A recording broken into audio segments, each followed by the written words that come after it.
Okay, so just as a reminder, we are going to record the first half of today's session, that is the speaker presentations, but I'll turn off the recording when we go to the break and then we won't record the breakout sessions. Just to introduce you very quickly to Just Fair, we are a UK-wide civil society organisation. We focus on everyday human rights, also known as economic, social and cultural rights. And as an organisation, our goals include for the UK governments and public authorities to be effectively held to account in relation to their current everyday rights obligations. But also, we want these everyday rights obligations to be effectively incorporated into our domestic laws across the UK. And by effectively, we mean so that everyone is able to enjoy their everyday rights. So today we're going to be talking about equality, and in particular in relation to the rights contained within the International Covenant on Economic, Social and Cultural Rights. I've included a slide here that lots of you may have seen before. It's got a quick oversight of the main rights contained within that covenant in plain English. To summarise though, it's about how the government and public authorities use the resources they have, ensuring equality for all. It's about the jobs that people do, and it's about the conditions in those jobs. It's about social security, including the adequacy of the system. It's about protecting the family. It's about a decent standard of living, including food, clothing, and housing. It's about health, both physical and mental. It's about education, and it's about the colour in our lives, our right to culture. At Just Fair, we tend to call these our everyday rights. And I know Siobhán is going to give us a better flavour about whether these rights are enjoyed equally in the UK, so I will leave that to her much more capable hands. But as I mentioned, the Covenant on Economic, Social and Cultural Rights is about ensuring equality for all. The non-discrimination clause in that covenant, which is on this slide, is one of its underpinning principles. Now, it was very much of its time, and you'll see, for example, there's no mention of even age or disability in it.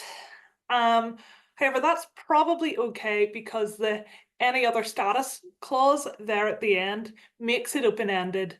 So it's flexible as our understandings change and evolve. And it's something the committee of experts that oversees the covenant has been very proactive with. General comments or are authoritative interpretations of the covenants that are periodically released. There have been quite a few that have really helped clarify or read in strengths to the non-discrimination clause. And I'll just give you a couple of examples. For example, general comment number 5 in 1994 clarified that the list is indeed open-ended and that disabled people should be read to be included, that double discrimination was actually a thing, and that, and I'm going to quote, the absence of an explicit disability-related provision in the Covenant can be attributed to the lack of awareness of the importance of addressing this issue explicitly, rather than only by implication, at the time of the drafting of the Covenant over a quarter of a century ago. This also suggests that it can continue to grow as our understanding of inequality and discrimination does. I'm not going to geek out too hard here because I want to get on to our speakers, but another important general comment was number 20, which came out in 2009. It firstly moved the dial from double discrimination to multiple and cumulative discrimination, something I think Shreya will pick up on in relation to our domestic law. And it also highlighted the importance and thus validity of concepts including formal, substantive, direct and indirect discrimination, and also discrimination in the private sphere, systemic discrimination, and differential treatment. So what I really want to get across is that while this clause is maybe a bit scant, a lot of heavy and really important lifting has been done in the general comments. And so I'm going to rein myself in. So finally, for my open remarks, I just want to bring this all back to the UK political situation at the moment. And in Great Britain, the main instrument for ensuring non-discrimination is the Equality Act 2010. This act brought together 116 pieces of anti-discrimination legislation and requires equal treatment in private and public services and access to employment for the protected characteristics of age, disability, gender reassignment, marriage and civil partnership, pregnancy and maternity, race, religion or belief, sex, and sexual orientation. However, some bits, like the socioeconomic duty, which Laura will explore, were never commenced, and some bits are very dated, and some bits like dual discrimination section are probably a bit of both. The most recent Labour manifesto gives some reason to hope that change might be on the way. On my slide, you'll see a very abbreviated, very cherry-picked version of the section of the most recent UK Labour manifesto on equality. But what our speakers will touch on is what equality looks like, what change is potentially on the table, and what impact these changes might have. So I want to hand over to them to get stuck in. I'm going to stop sharing for now and introduce my first speaker, Siobhán Harding. And Siobhán is a research and policy officer with the Women's Support Network in Northern Ireland. She is responsible for carrying out research with women in disadvantaged and rural areas across Northern Ireland on issues that impact them, particularly in the areas of welfare reform, poverty, debt, social security, unpaid care, and economic inactivity. A key part of this role is providing a space for women's voices and experiences to be heard by policymakers, government, and wider society. So I'm really delighted to bring in our first speaker, Siobhán. Thank you, Helen, and hello, everybody. I am just going to get the stressful bit out first, and hopefully these slides work. Can everyone see that okay? Yes, great. Yay. Yes, hello everyone. My name's Siobhán and I am speaking to you from a really quite worryingly snowy Belfast. I'm going to talk to you about the work of the Women's Regional Consortium with local women, and as Helen outlined there, I'm going to talk about some of our research work. And I want to start by thanking Helen for the invite to speak to you today about the reality of the impact of inequality with that specific lens of the impact on women.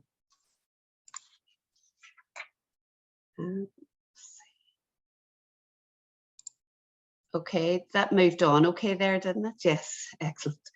Okay, before I continue on, just to look at some of the findings coming out of the research, I want to just mention the context within which we do our research here. So women are more likely to live in poverty. They're more likely to be in receipt of social security benefits, to be in low paid, part-time and insecure work, which keeps their incomes lower over their lifetimes. They're also more likely to be providing care either for children or for sick or disabled family members, and they're more likely to provide this care at a younger age. This limits the time, obviously, they then have available for paid work. A decade of welfare reform and austerity policies, the COVID-19 pandemic, and now the cost of living crisis have hit women harder and have created a perfect storm, especially for those women on the lowest incomes. The cumulative result of all of these factors has left women to become what we call the shock absorbers of poverty in their homes. And that means they're often forced to make torturous decisions around feeding themselves and their families, heating their homes, and trying to live dignified and healthy lives. As I go through my presentation, I'm going to include a series of quotes from the women who took part in the various pieces of research we have done, as these paint a much better picture of the inequality, the impact of the inequality on their lives. So this quote is taken from research on the impact of the cost of living crisis on women, and tells of this shock-absorbing behaviour that I mentioned, that many women are having to take as a result of rising prices and the struggle they face with meeting the cost of essentials, in this case, the cost of baby formula. So this woman said, "My wee girl is on optimal baby formula. It's £16 a tin now. I was going without food to make sure she had it. I was eating dry cereal just so she could get the formula she needs. The stress of getting down to the bottom of the tin and thinking, will I have enough to get her milk?" So I'm going to look at a couple of the everyday rights that Helen described earlier. So the first one is looking at social security. So we know that welfare reform and austerity policies have impacted more on women. Research shows that 86% of the savings to the Treasury through the tax and benefit changes since 2010 will have come from women. We know that gendered policies such as the 2-child limit and the benefit cap are part of the reason for this bigger impact, and it's often lone parents who are mostly women and larger families who are most likely to be affected. Cuts to the level of benefits and gendered welfare reform policies and the impact of the cost of living crisis have meant that more and more women are feeling the impacts of inequality in their lives, with the current level of social security benefits just being inadequate to cover the costs of essentials, including food and heat. Our research with women on the impact of universal credit showed that most of the women we spoke to had a negative experience of the universal credit 5-week wait, with 53% reporting they had been forced to cut back on food and essentials to make ends meet during the 5-week wait. And many had needed to borrow money to survive. 61% told us they'd had to borrow from friends and family, and 25% from lenders. And this quote is taken from our research into the impact of universal credit on women and shows the impact of living on social security, which is simply not enough to meet the cost of essentials, causing this woman and her family to be cold and struggle to afford food. She said, "With just universal credit, it's no life to live. We can't have the heating on just when it's really cold because we can't afford the gas. We had to have just hot water bottles at night. Thank God for food banks. Otherwise, eating would have been much worse."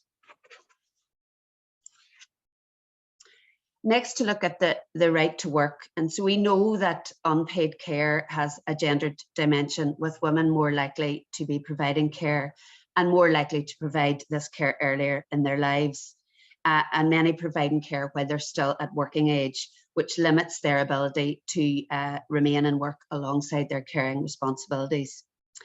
In February of this year, we did some research with Carers NI on women, unpaid care and employment, and it found that women often have to juggle their caring role and employment, often at the detriment of their own career, their finances, and their health and well-being. As you can see from the findings, 28% of the women had decreased their working hours due to a caring role, and 17% of the women had taken on a less qualified job or turned down a promotion to fit around their caring responsibilities. And 34% of the women had to give up work to care. And this quote is taken from that research, and it shows how providing unpaid care has limited this woman's ability to work full time, which would help make things easier for her to cope with rising costs in the cost of living crisis. She said, "I don't see myself being able to work full time as a result of my caring responsibilities. It does leave things tight. If I was working full time, it would be easier, especially with the cost of living crisis." Next, to look at the right to an adequate standard of living. So the cost of living crisis has uneven impacts. It has the most severe impacts on those on the lowest incomes and on women who are feeling this inequality more. It's affecting their ability to meet their essential bills and to achieve a decent standard of living for themselves and their families. We did some research with Ulster University last year, where we spoke to 250 women in Northern Ireland on the impact of the cost of living crisis on their lives. And the majority, 91%, said they had difficulty paying their bills as a result of cost of living increases. 78%, over a quarter of the women, reported feeling cold or hungry or both as a result of cost of living increases. 41% told us they'd needed to use a food bank or other charitable support due to increases in the cost of living.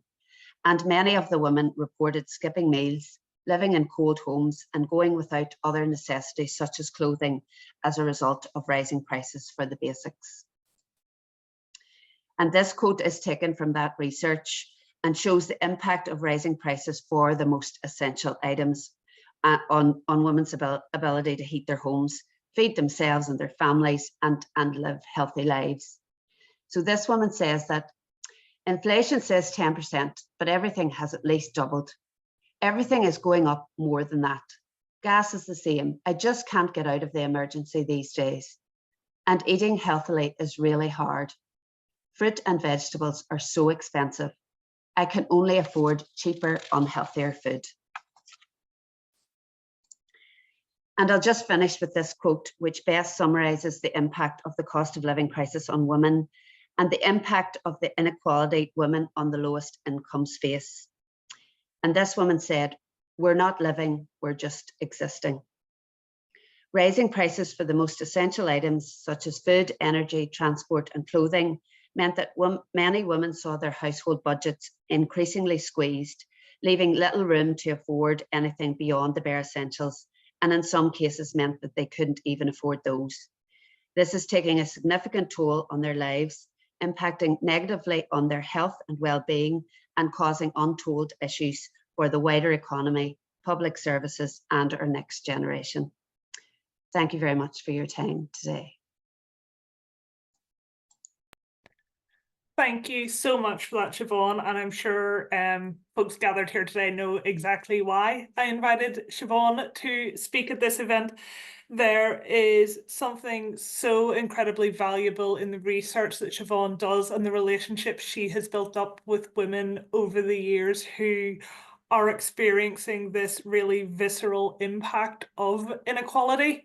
And Siobhán works in Northern Ireland, and Siobhán works particularly with women, but I think that there are so many groups who share these experiences of inequalities, and I think what Siobhán does is really, really effectively shine the spotlight on how inequality is experienced by this group, but it is experienced in similar ways by many other groups, but it's also experienced in very unique ways by each group who do experience barriers to their rights. And then when, of course, we get to intersections of identities, that's when things also tend to get really tough. So I just want to say thank you so much, Siobhán, for that really excellent presentation, but also thank you for that really incredible, valuable work that you do, where you're bringing the voices and experiences directly to challenge those inequalities, because that's such hugely valuable work. And I am going to now introduce our second speaker. I am really delighted. I've worked for the past couple of years with Laura really closely in terms of working on the socioeconomic duty, but Laura Burgess is head of policy research at Resolve Poverty, and she leads on all the advocacy, policy and research work for the organisation. Working with the policy team, she oversees the research they conduct and the policy reports they produce. Laura also represents Resolve Poverty in meetings with stakeholders and on a number of forums. Laura leads on advocacy of a number of Resolve Poverty's messages and is involved in national campaigning on topics such as Household Support Fund and, of course, the socioeconomic duty that we're discussing today. And prior to working for Resolve Poverty, Laura worked for nearly a decade as a researcher in the trade union movement. So I'm delighted to welcome Laura. Thank you so much for joining us, Laura. Thank you, Helen. Thanks for having me. It's just fair. So I don't need to introduce myself because Helen's done that really nicely for me. So thank you. I'll just tell you very briefly about who we are at Resolve Poverty. You might not be familiar with us. We're an anti-poverty organisation. We work locally to end poverty nationally, and we do that through 3 strategic priorities. They are maximising the financial resources available to households. So that's basically sort of ensuring we can get as much money in people's pockets as possible, implementing effective strategic responses to poverty. So that's working with local authorities or the public sector bodies to implement strategies that help to address poverty in the area, and equipping stakeholders with the knowledge they need to tackle poverty through our conferences, training, events, etc. So how we do that is through 3 sort of interdependent strands of work: advocacy, policy and research, which is what I lead on. We have a programmes offer, which is focused at the moment in Greater Manchester, and through our knowledge development, again, through those conferences and training and things. But I'm here to speak to you today about the socioeconomic duty. I'll give you a brief overview of what it is and what it should do. So the socioeconomic duty is contained within Section 1 of the Equality Act 2010. It was never enacted into law, and it hasn't been enacted by successive governments since then.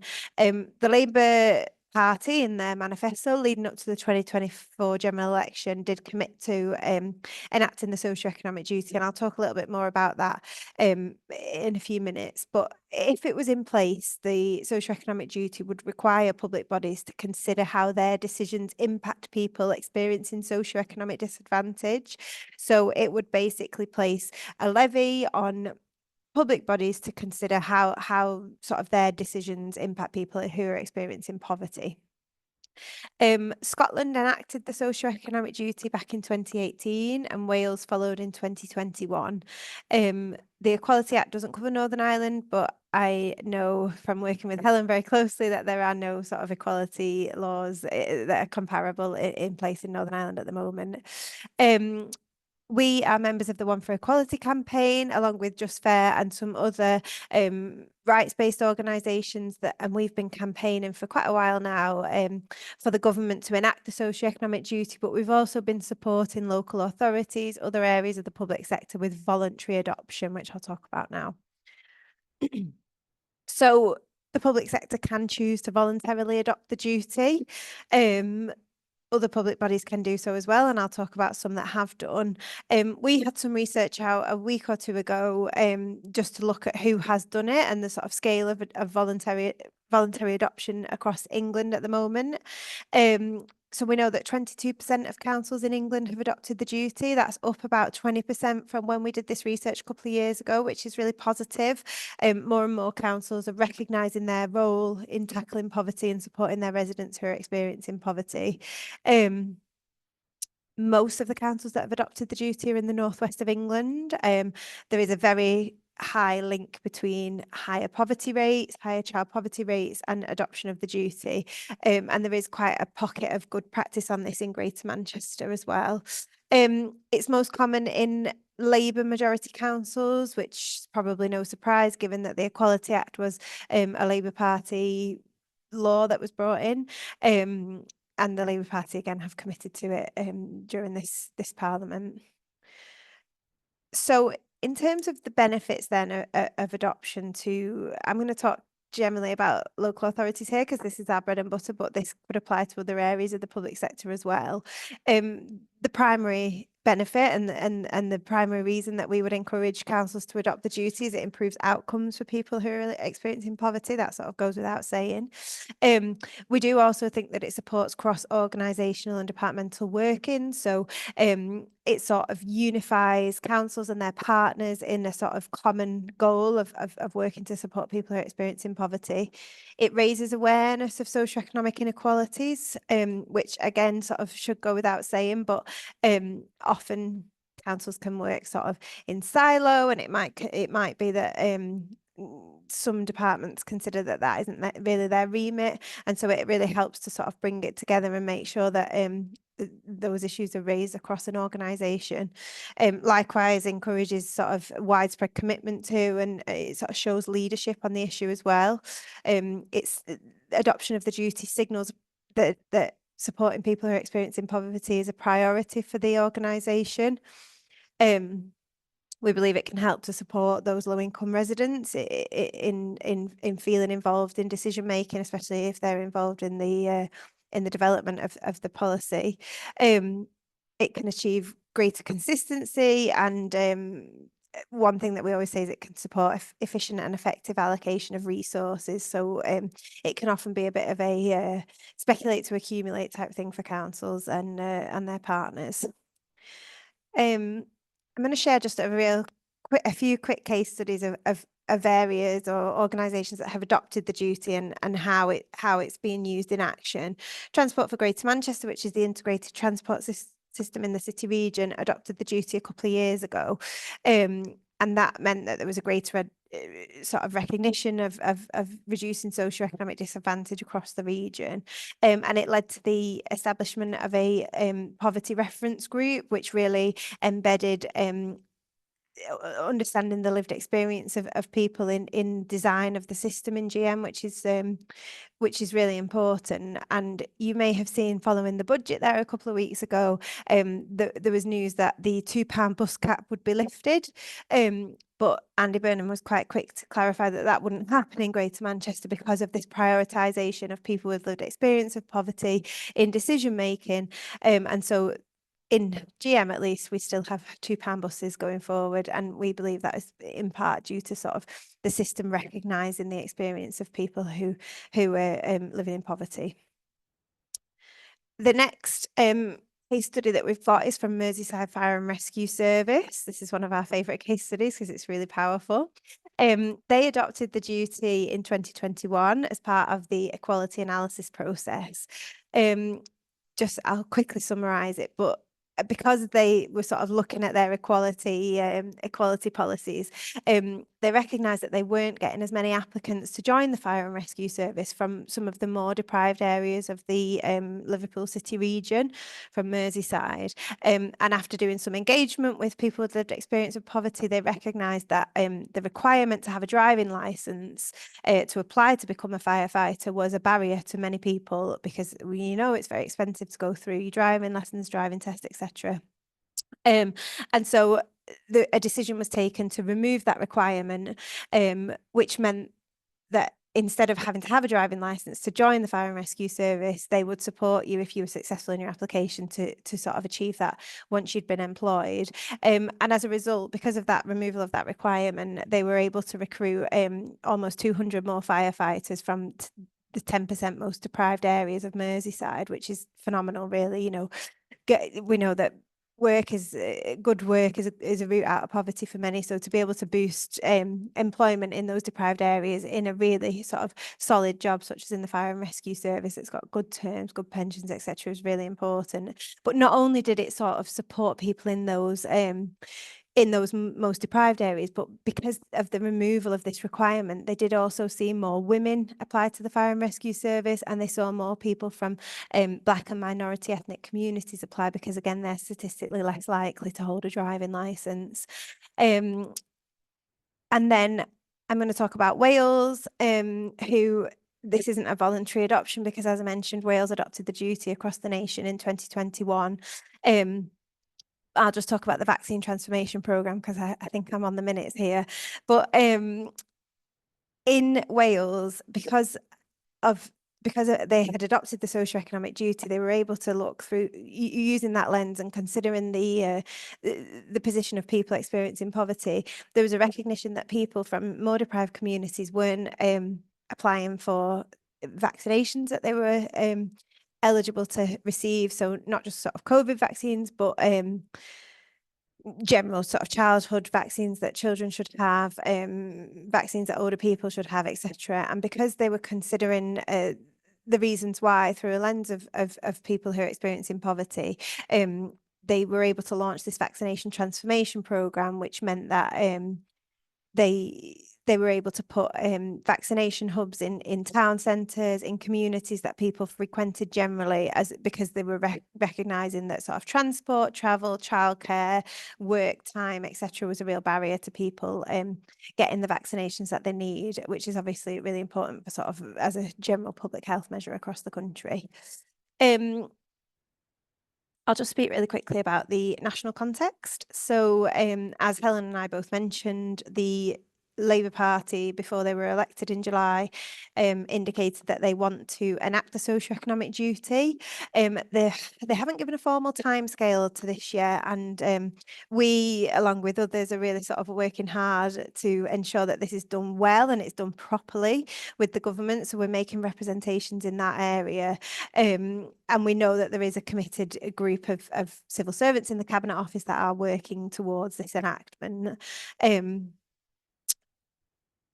I'll just talk very briefly about sort of what we as Resolve Poverty, and I suppose the wider One for Equality group, perceive as the potential risks to this. So we've been involved in meetings to sort of discuss how the socioeconomic duty should be enacted and how to do it well.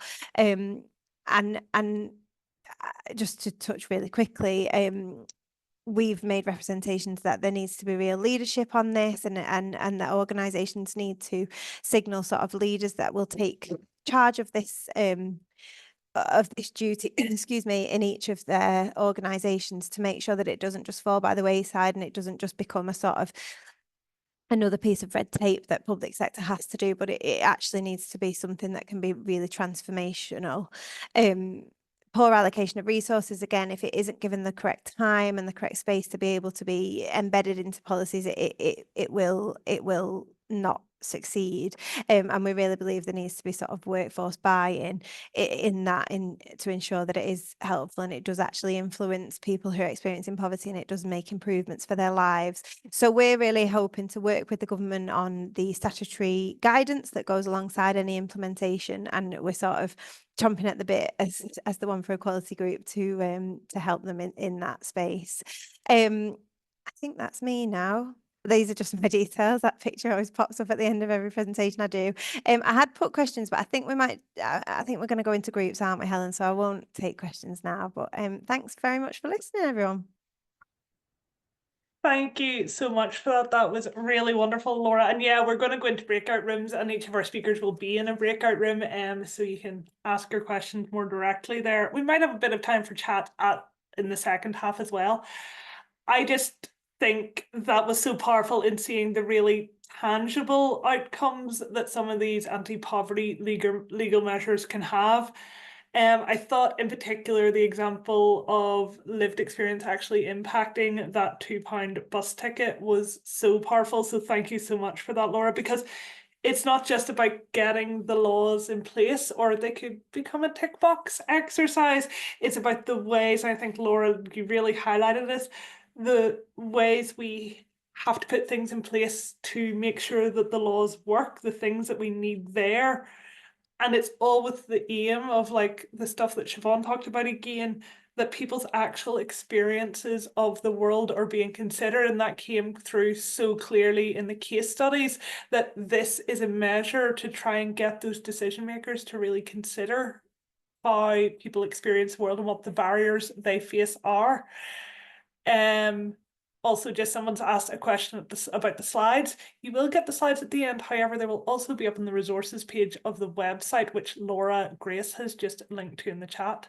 I'm really delighted, though, to introduce our final speaker, and I hope I'm not going to embarrass Shreya by saying I'd never met Shreya before this, but I had been following her academic work for quite a few years and quoting her in a lot of my own reports and policy work. So I'm really delighted that I was able to get her as a speaker today. And Shreya is an associate professor in international human rights law at the Faculty of Law, University of Oxford, and is based at the Bonavero Institute of Human Rights. She is an associate member of the Oxford Human Rights Hub, an official fellow and racial justice and equality fellow at Kellogg College, and a senior teaching fellow at New College. Shreya is editor of the Human Rights Law Review.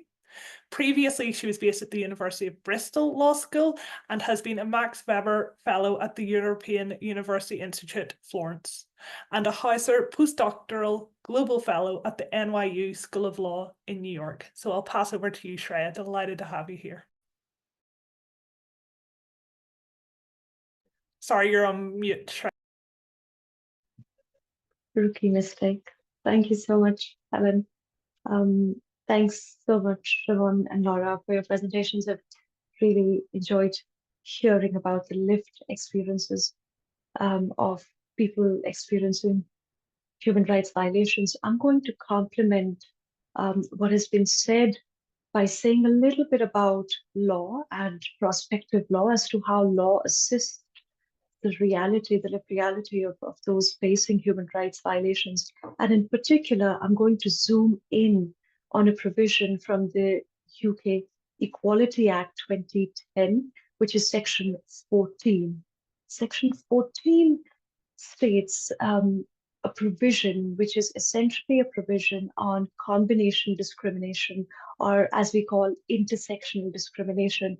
It allows claimants to bring in claims based on not just one ground of discrimination, which is considered traditional, ordinary, or paradigmatic under equality law, but two grounds of discrimination. And the question that I want to ask in particular is whether bringing Section 14 into force could help address intersectional discrimination. The reason we're asking that question is that although Section 14 of the Equality Act has existed in text that you're seeing in front of your screen since 2010, the Equality Act came into force on the 1st of October 2010 and was work of the then Labour government. It actually has never been brought into force, this provision. So much like the socioeconomic duty under Section 1, Section 14 has lain latent. It's almost a dead provision. It's never been brought into force.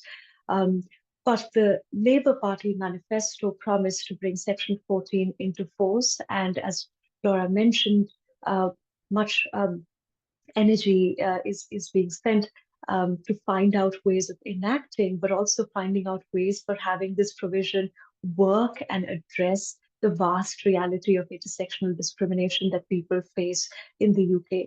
So the question that we want to be answering is, would bringing this section into force, would it really help address intersectional discrimination? I have 7 minutes, and I'm going to be using them to highlight 7 issues that arise with bringing Section 14 into force. And as I go along, I want to offer a solution or two to be able to see where the possibilities are in bringing and actually activating Section 14 fully to address intersectional discrimination. The first issue that we have with Section 14 is, as you see in the text, the provision is limited to dual characteristics or 2 characteristics alone. So if you want to be bringing a claim, or you want to really highlight or use the law to highlight the reality of, say, poor women from socioeconomically disadvantaged background who happen to be women of color and disabled, you're bringing one too many identities under Section 14, and that's not permissible. So if you want to say, show the reality under Section 14 of the intersection of disability with race, with gender, with class, you've already gone beyond 2, and Section 14 isn't really going to help you. The second issue is that the grounds that you can use to show intersectional discrimination are limited to those that are listed under Section 14. So under subsection 2 of Section 14, these are the listed grounds. They are age, disability, gender reassignment, race, religion or belief, sex, and sexual orientation. Now observe that this list of grounds is not the complete list of grounds that is otherwise recognized under the Equality Act 2010. The Equality Act 2010 recognizes grounds such as pregnancy, marriage and civil partnership, maternity. These are not included as grounds. So say if you want to highlight the condition of lone mothers and the issue of the benefit cap on them, you see that maternity is not per se included. So you're really highlighting the issue of their discrimination primarily through the lens of gender, which might be inadequate in particularly zooming into the intersection that you actually want to zoom into, to find disaggregated data and research such as Siobhán's, to actually use the law to address the kind of situation that Siobhán was highlighting might not be possible under Section 14 to really zoom into the qualitative nature of discrimination and disadvantage faced by, say, lone mothers who are on socioeconomic assistance. Now, also observe that, very importantly, the list of grounds that we recognize in the UK, especially under the Equality Act, do not include socioeconomic grounds such as poverty, class, or socioeconomic status. So what happens is that if you really want to show that the status of, say, being in receipt of social assistance affects your experience of discrimination, or if you want to show that immigration status or your asylum seeking status has an impact on how you experience your rights, you really can't do that because none of these are grounds which are listed in Section 14. A lot of this has been tried with case law, so you read in immigration status as part of the ground of nationality, but it's clear that that is actually not permissible in the sense that the courts have been quite resistant to be adding to the list of ground. So Section 14 will be, if it is brought into force, coming up against established equality law doctrine, where there is really a limitation on the kind of grounds that can be recognized in establishing a claim of intersectional discrimination. And that limitation is in the text itself and also in the doctrine that has developed under the Equality Act in 2010, since 2010. The third limitation that we have in Section 14 is that you're really talking about Section 14 about intersectional discrimination or combination discrimination, discrimination that happens directly, overtly, and is something that is based on protected characteristics, not desperate impact or what we call indirect discrimination. But as we know, much of intersectional discrimination is actually indirect in nature, that it's actually not enacted by governments or local authorities in their law and policy and governance, but it's the effect of rather neutral or apparently neutral sounding policy and law, which has an impact on people with intersectional identities. So limiting the world of intersectional discrimination to direct discrimination is rather not recognizing the reality that much of it, the experience of intersectional discrimination, is actually purely in effects rather than in overt acts or omissions of discrimination. The fourth issue, and this is the biggest issue for lawyers especially who want to bring claims of intersectional discrimination, or people who want to prove that people have actually suffered discrimination based on more than one ground, is to actually prove such discrimination. And the reason why it's difficult is that you actually have to be able to show comparisons or find comparators, mirror comparators, where you can say that actually this claimant, say a woman of color, when you bring her claim based on gender and race, this person can be compared to someone else who is a mirror comparator in every way, but for their race and gender, say a white man, and compare the experiences of the two to be able to prove that the person whose claim you're bringing has suffered intersectional discrimination under Section 14. The problem is that the way Section 14 is crafted, specifically subsection 3, and the way the explanatory notes of the Equality Act 2010 show how comparators have to be constructed, limits the comparison to basically somebody who shares none of the protected characteristics on which you're bringing a discriminatory claim.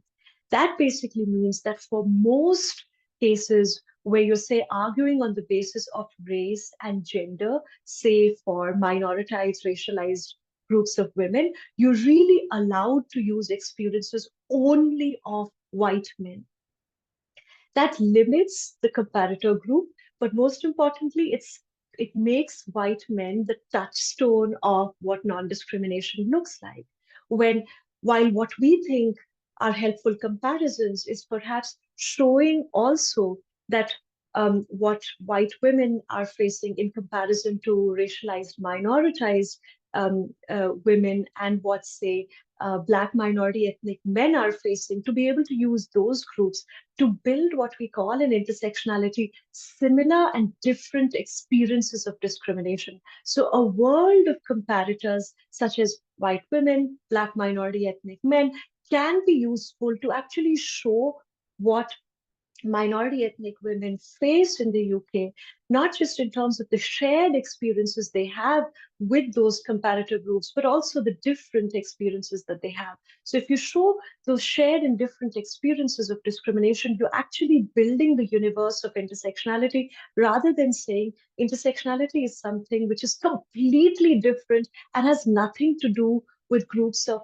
women and Black minority ethnic men, when you're showing the intersection of gender and race. So I think a range of comparisons can help, rather than limiting comparisons and showing discrimination. But we're too strict about what comparison does in equality law to be helpful for intersectional claimants.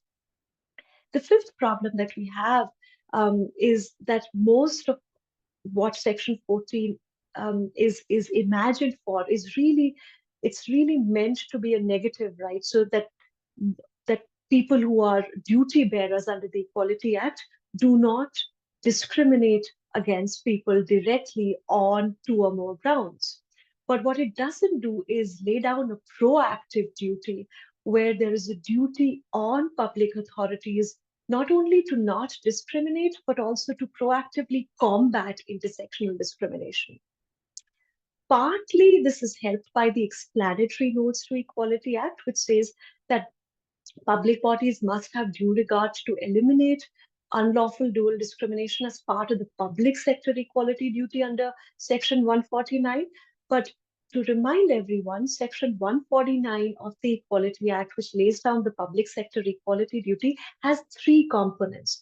First is to eliminate discrimination. The second is to promote equality of opportunity. And the third is to foster good relationships between people from different communities. If you observe, the duty to eliminate dual discrimination is quite limiting. It doesn't quite speak to actually promoting equality of opportunity and good relationships between people within the community based on people's protected characteristics. So if you want to address, say, the right to work of domestic workers in the UK who happen to be vastly minoritized, racialized women, especially from the global south, on immigrant visas, you're not really going to be caught by this provision because there's nothing proactive under either Section 14 or Section 149 to help you propel that work. Public authorities certainly don't have the duty as of yet to really do proactive work in eliminating and going beyond not just the negative, but in the proactive work of due diligence towards preventing and promoting, preventing intersectional discrimination and promoting intersectional equality. The sixth problem is that we often think of intersectional discrimination against, especially women, when